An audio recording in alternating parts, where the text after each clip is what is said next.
नमस्कार, मी दिनकर शिंदे. आपण पाहताय डीएस न्यूज. तुमचं मत माझं मत मध्ये आपलं स्वागत. मित्रांनो, महत्त्वाचा विषय मी आपल्यासमोर घेऊन आलो आणि तो म्हणजे असा की मराठा समाजाच्या आरक्षणाच्या मुद्द्यावर पुन्हा एकदा मनोज जरांगे पाटील हे आंतरवाली सराटी या ठिकाणी आमरण उपोषणाला बसलेले आहेत.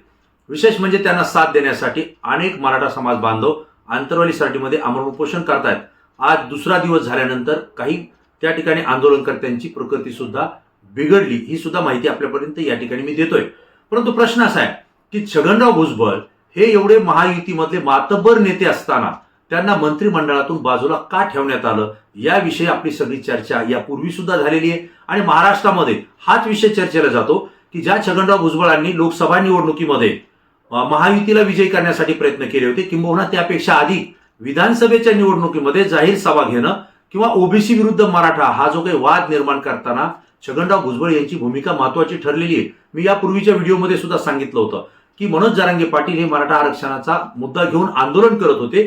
त्याचवेळी मराठा समाजाला आरक्षण मिळेल हे भुजबळ साहेबांना माहिती आहे, कारण मराठा समाजाच्या शासनाच्या वेगवेगळ्या विभागामध्ये कुणबीच्या नोंदी सापडलेल्या आहेत आणि जो जो कोणी कुणबी असेल तो ओबीसी प्रवर्गामध्ये आरक्षित आहे हे छगन भुजबळ साहेबांना माहिती आहे. परंतु जरांगे पाटलांच्या आंदोलनामुळे राज्य सरकारनं अनेक विभागाच्या मराठा समाजाच्या कुणबीच्या नोंदी शोधलेल्या आहेत आणि त्यामुळे मोठ्या संख्येनं हा समाज ओबीसी प्रवर्गात आलाय.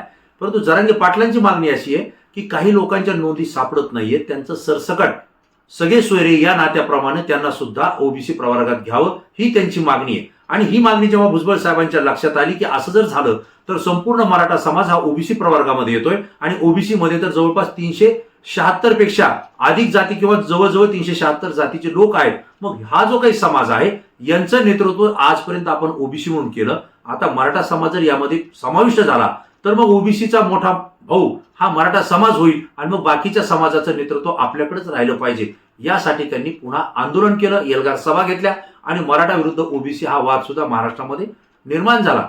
त्याचे परिणाम महायुतीला लोकसभेत मिळाले, परंतु विधानसभेमध्ये महायुतीला दणदणीत विजय त्या ठिकाणी मिळालेला आहे आणि आज देवेंद्र फडणवीस हे मुख्यमंत्री त्या ठिकाणी झालेले. एकनाथराव शिंदे आणि अजित पवार हे उपमुख्यमंत्री म्हणून महायुतीमध्ये या ठिकाणी काम पाहत आहेत. परंतु या विजयाचं श्रेय छगनराव भुजबळ यांना जातं, कारण त्यांनी ओबीसी प्रवर्ग महायुतीच्या सोबत जोडला गेलाय असं त्यांच्या कार्यकर्त्यांचं मत आहे. महात्मा फुले समता परिषदेचे कार्यकर्ते बोलतात की छगनराव भुजबळ यांच्यामुळेच महायुती सत्तेत आली, अजितदादा पवार यांची राष्ट्रवादी सुद्धा सत्तेत आली आणि त्यामुळे छगनराव भुजबळ यांना मंत्रिपदावर बाजूला केलं गेलं, त्यांना मंत्रिपद दिलं गेलं नाही. याच वेळेस महात्मा फुले समता परिषदेच्या कार्यकर्त्यांनी राज्यातल्या काही जिल्ह्यामध्ये आंदोलन केलं. अजित पवार यांचे सुद्धा फोटो जाळले, त्यांच्या विरोधात त्यांनी घोषणा दिल्या. हे मी आपल्याला आवर्जून सांगतोय, ज्या पक्षामध्ये भुजबळ साहेब काम करतात त्याच पक्षाच्या राष्ट्रीय अध्यक्ष असलेल्या अजित पवार यांचे फोटो जाळण्यात आले, त्यांना जोडे मारण्यात आले आणि त्यांच्या विरोधात घोषणा सुद्धा देण्यात आल्या. कारण छगनराव भुजबळ यांना मंत्रिपद का दिलं गेलं नाही हा त्यांच्या समोरचा प्रश्न होता. परंतु याच्यावर अनेक चर्चा झाल्या. 2 दिवसापूर्वी छगनराव भुजबळ यांनी माध्यमांना मुलाखत दिलेली आहे आणि मुलाखत देत असताना एका इलेक्ट्रॉनिक मीडियाला मुलाखत देत असताना त्यांनी सांगितलं की लोकसभेच्या निवडणुकीमध्ये जो काही मी समाजासाठी आंदोलन केलं, समाजासाठी त्या ठिकाणी सामोरे गेलो आणि या कालावधीमध्ये मी माझ्या मंत्रिपदाचा राजीनामा दिला होता. त्यानंतर मी जालना आणि या ठिकाणी एल्गार सभा त्या ठिकाणी घेतली होती, परंतु माझा राजीनामा मंजूर केला गेला नाही. परंतु मी माझ्या मंत्रिपदाचा राजीनामा देऊन समाजासाठी मी त्या ठिकाणी काम करतोय. विधानसभेमध्ये सुद्धा मी सामाजिक सलोखा राखण्यासाठी मी प्रयत्न केलेत. जरांगे पाटील हे मराठा आरक्षणाची जी सरसकट मागणी करता ही अत्यंत चूक आहे. राज्य सरकारनं आणि केंद्र सरकारनं मराठा समाजाला 10% हे वेगळं आरक्षण दिलेलं आहे. गुजरातमध्ये आंदोलन झालं होतं, महाराष्ट्रामध्ये आंदोलन झालं होतं, आणखी बिहारमध्ये काही आंदोलन झाले होते. या सगळ्या प्रवर्गाला किंवा या जातीच्या लोकांना आरक्षणामध्ये समाविष्ट करण्यासाठी पंतप्रधान नरेंद्र मोदी यांनी वेगळं 10% आरक्षण दिलेलं आहे. असं सांगताना छगनराव भुजबळ म्हणाले की मराठा आरक्षणाला माझा विरोध नाहीये, परंतु ओबीसी आरक्षणाला धक्का न लावता त्यांना वेगळं आरक्षण द्यावं अशी माझी मागणी आहे आणि आता त्यांना आरक्षण मिळालेले, त्यामुळे जरांगे पाटील जे आंदोलन करतायत हे चुकीचं आहे असं सुद्धा त्यांनी सांगितलं. हे सगळं सांगत असताना मी आपल्याला यापूर्वीच्या एका व्हिडिओमध्ये सांगितलं होतं की एखादा राजकीय पुढारी असेल, राजकीय व्यक्ती असेल, जो मंत्री असेल किंवा राज्य सरकारमध्ये असेल, तो एखाद्या समाजाविषयी आक्रमकपणे बोलू शकत नाही. एखाद्या समाजानं एखाद्या घटकाला किंवा एका नेत्याला आपलं दैवत जर मानलं असेल तर त्याच्या विरोधात बोलून तो समाज आपल्या विरोधात घालू शकत नाही. आणि विशेषतः तो जर मराठा समाज असेल तर महाराष्ट्रामध्ये सगळ्यात मोठा समाज हा मराठा समाज आहे आणि या मराठा समाजाला आरक्षणासाठी जरांगे पाटील आंदोलन करत होते. जरांगे पाटलांना मराठा समाजानं आपलं दैवत मानलेले, त्यांच्याविषयी छगनराव भुजबळ हे एकेरी शब्दात बोलत होते. अत्यंत आक्रमकपणे भाषा ते वापरत होते आणि परिणामी मनोज जरांगे पाटील हे सुद्धा छगनराव भुजबळ यांच्या विरोधात एकेरी शब्द वापरत होते आणि तेही आक्रमकपणेच आरेतुरीची भाषा करत होते. हे उभ्या महाराष्ट्रानं पाहिलेले. परंतु ते सामाजिक कार्यकर्ते होते, त्यांचं आंदोलन करणं ठीक आहे, ते राज्य सरकारच्या विरोधात करत होते. परंतु छगनराव भुजबळ यांनी जी भाषा त्या ठिकाणी वापरली, त्याच वेळेस मी एका व्हिडिओमध्ये आपल्याला सांगितलं होतं, कदाचित छगनराव भुजबळ यांना निवडणूक लढायची नाहीये. कारण ज्यांना सामान्य मतदारातून निवडणूक लढायची असते त्यावेळेस प्रत्येक छोटे छोटे समाजाचा घटक एक एक मतदार महत्वाचा असतो. आणि जर एवढा मोठा मराठा समाज हा नाशिक जिल्ह्यामध्ये आहे, एवढा मतदारसंघात आहे, तिथं छगनराव भुजबळ यांना मराठा समाजाची मतं पाहिजे नाहीत का? इतकं आक्रमक ते समाजाविषयी कसे बोलू शकतात? कारण जरांगे पाटला तर दैवत मानले मराठा समाजानं. मग मी त्यावेळेस सांगितलं होतं की छगनराव भुजबळ यांना कदाचित विधानसभेची निवडणूक लढायची नाहीये, त्यांना थेट राज्यसभेवर खासदार म्हणून जायचंय. ज्या ठिकाणी लोकांच्या मताची गरज पडत नाही त्या ठिकाणी आमदारांच्या मताची गरज पडते. आणि त्यावेळेला लोक जरी नाराज झाले, एखादा समाज जरी नाराज झाला तरी काही फरक पडत नाही, या भ्रमात छगनराव भुजबळ राहिले होते. आणि उघडकीस आलं, जी माहिती DS न्यूजनं आम्ही दिली होती तीच खरी ठरली. त्यानंतर छगनराव भुजबळ यांनी सांगितलं की मला राज्यसभेवर जायचं होतं, मी 2 वेळेस मागणी केली होती आणि मला राज्यसभेवर घेऊ असा शब्दही दिला होता. परंतु सुनेत्रा पवार, ज्या की अजितदादा यांच्या पत्नी आहेत, त्या लोकसभेला पराभूत झाल्या आणि त्यांनाच पुन्हा राज्यसभेवर घेतलं गेलं. त्यावेळेस मला ती राज्यसभा दिली गेली नाही. त्यानंतर पुन्हा एक जागा रिकामी झाली, तिच्यावरती मी राज्यसभेवर मला पाठवा म्हणून सांगितलं. त्यावेळेस मला सांगितलं की नाही, तुमची राज्याला गरज आहे. कारण तुम्ही जर विधानसभेला निवडणूक लढलात, तुम्ही जर सभा वगैरे घेतल्या तर ओबीसी समाजाचा आपल्या महायुतीला आणि राष्ट्रवादी काँग्रेसला फायदा होईल. त्यामुळे तुम्ही महाराष्ट्रात राहा, राज्यसभेवर नको, असं भुजबळांना या ठिकाणी अजित पवार आणि त्यांच्या सहकाऱ्यांनी सांगितलं. असं इलेक्ट्रॉनिक मीडियाला म्हणजेच टीव्ही माध्यमाला एका मुलाखतीमध्ये छगनराव भुजबळ यांनी नुकतंच सांगितलंय. परंतु झालं असं की तीही राज्यसभा भुजबळ साहेबांनी दिली नाही, ते विधानसभेला लढले. आता ते विजयी झाले. महाराष्ट्रामध्ये महायुतीला सुद्धा वाटलं नव्हतं एवढं संख्याबळ येईल आणि एवढ्या ताकदीनं सत्ता येईल, ती आली. यावेळेस मात्र आता भुजबळांना वाटलं होतं की आता महाराष्ट्रामध्ये मला मंत्रिपद घेतलं जाईल, दिलं जाईल. परंतु तसं झालं नाही. आता त्यांना सांगण्यात आलं की तुम्हाला राज्यसभेवर जाण्याची इच्छा होती तर तुम्ही आता राजीनामा द्या आणि राज्यसभेवर जा, असा खुलासा भुजबळ साहेबांनी माध्यमांसमोर केलाय. परंतु त्यांनी असं सांगितलं की मी स्पष्ट सांगितलं की आता नाही, कारण मी येवला मतदारसंघातून कसा कसा निवडून आलो मला माहितीये. तिथं जी परिस्थिती होती त्या परिस्थितीत एवढ्या अडचणीच्या कालावधीमध्ये मी कसा तरी आता निवडून आलोय आणि त्यामुळे त्या लोकांचा आता मी विश्वासघात करू शकत नाही. आता जर तुम्ही मला राज्यसभेवर जा म्हणत असाल तर त्या लोकांना मी आता काय सांगू, कारण त्यांनी माझ्यासाठी जीवाचं रान केलंय. माझ्या विरोधात त्या ठिकाणचं वातावरण निर्माण झालं होतं, राज्यातली परिस्थिती एकदम बिकट झाली होती. या कालावधीत त्या लोकांनी मला निवडून दिलेलं आहे. आता मी तो विधानसभा सोडणार नाही.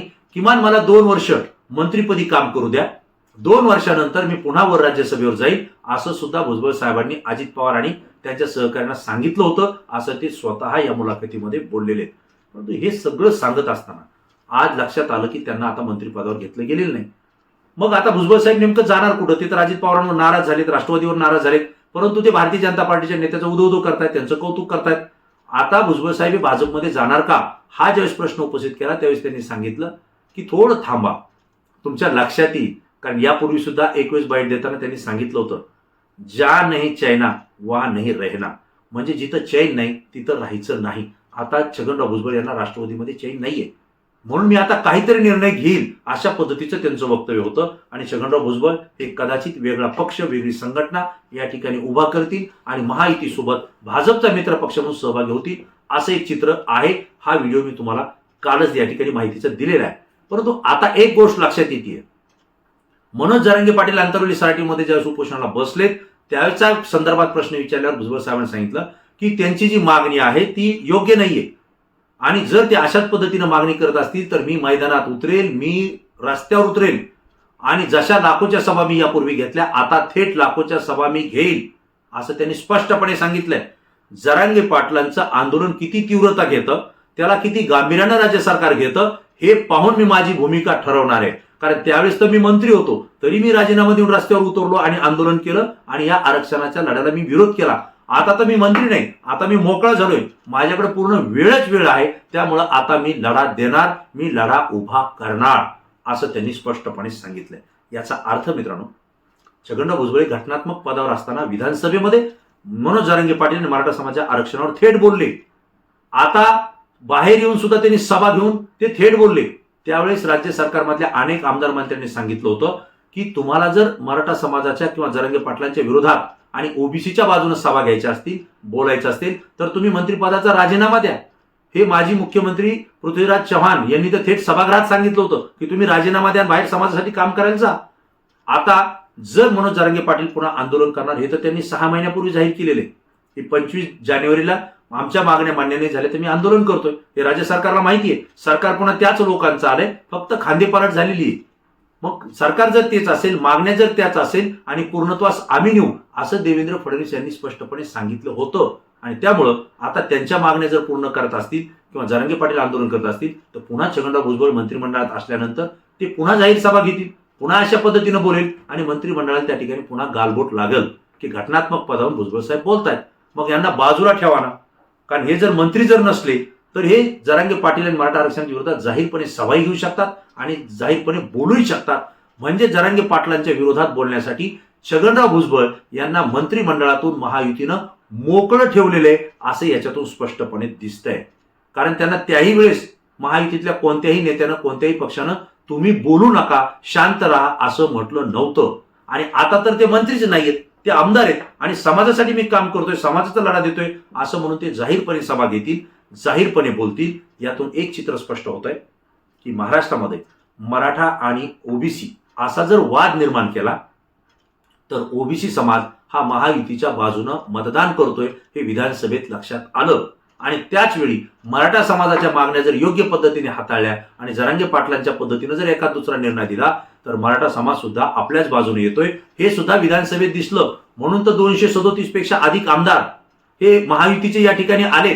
आता लवकरच महानगरपालिका असतील, स्थानिक स्वराज्य संस्था असतील किंवा नगरपालिका असतील, जिल्हा परिषद पंचायत समिती असतील, ह्या निवडणुका होऊ घातलेल्या आहेत, येत आहेत त्या. आणि या निवडणुका जर यायच्या असतील आणि त्यामध्ये जर आपल्याला विजय प्राप्त करायचा असेल तर महायुतीला पुन्हा ओबीसी विरुद्ध मराठा हा वाद जिवंत ठेवायचा आहे, तो पेटलेला राहिला पाहिजे. कारण याच्यामध्ये जे काही स्थानिक लेवलच्या निवडणुका आहेत ह्या आता छोट्या छोट्या घटकांच्या आहेत. मराठा विरुद्ध ओबीसी जर वाद केला तर कोणत्या पारड्यामध्ये कुणाचं मतदान पडतं तो विजयी उमेदवार होणार आहे. आणि या लोकसभेच्या आणि विधानसभेच्या निवडणूक लक्षात आलंय की कुणाचं पाठबळ कुणाच्या मागं घ्यायचं, कसं उभा करायचं ही रणनीती महायुतीने या ठिकाणी आखलेली आहे. तशी ती महाविकास आघाडीने सुद्धा कदाचित आखलेलीच असेल, तो दुमत नाही. परंतु राज्यात आणि केंद्रात सत्ता आहे, परंतु सत्तेचा खरा लाभ जर द्यायचा असेल, तो निधी जर गाव पातळीपर्यंत पोहोचायचा असेल, लोकांपर्यंत पोहोचायचा असेल तर त्या ठिकाणी नगरपालिका, महानगरपालिका, जिल्हा परिषद, पंचायत समिती ताब्यात असणं गरजेचं आहे.